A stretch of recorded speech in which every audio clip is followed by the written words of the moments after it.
Class 10th के प्यारे विद्यार्थी ध्यान दें। आज की इस वीडियो में आपको बताने वाला हूं आधुनिक काल, वर्तमान काल किसे कहा जाता है, साथ ही साथ आधुनिक काल को कितने भागों में विभाजित किया गया है और किस प्रकार किस सन में विभाजित किया गया है, ये डिटेल आप आज के इस वीडियो में जानने वाले हैं। तो पहला प्रश्न आपका देखिएगा, आधुनिक काल एंड वर्तमान काल किसे कहा जाता है।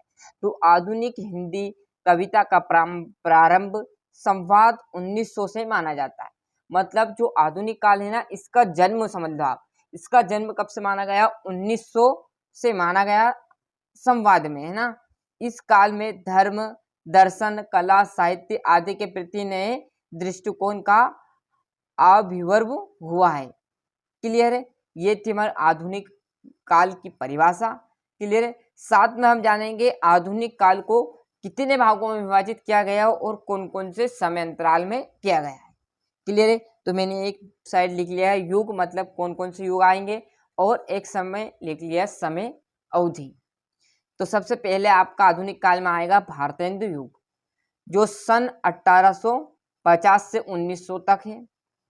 अब देखना यहाँ पर ये संवाद था, ऊपर मैंने बताया था जस्ट ये संवाद था, और ये है सन में। क्लियर, डाउट नहीं होना।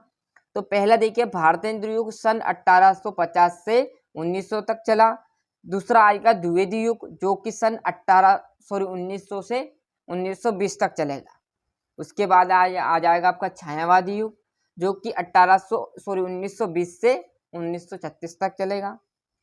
प्रकृतिवादी युग 1936 से 1943 तक चलेगा।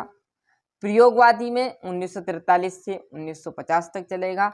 और नई कविता में सन 1950 से आज तक, क्लियर है, 2024-25 तक चलेगा।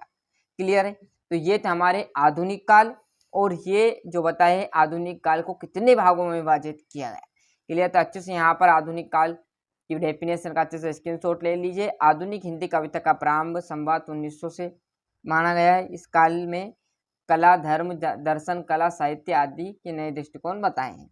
यह आधुनिक काल को कितने भागों में विभाजित किया गया, तो 6 भाग में आपका विभाजित किया दिया है। भारतेंद्र युग, द्विवेदी युग, छायावादी युग, प्रगतिवादी युग, प्रयोगवादी और नई कविता, और ये इनकी समय अवधि रही। क्लियर है, तो अच्छे से स्क्रीनशॉट ले लिया होगा। मिलते हैं इसके अगले वीडियो में। अभी तक आपने चैनल को सब्सक्राइब नहीं किया तो फटाफट हमारे चैनल को सब्सक्राइब कर लीजिए, साथ ही साथ नोटिफिकेशन ऑन करते चलिएगा। ऐसे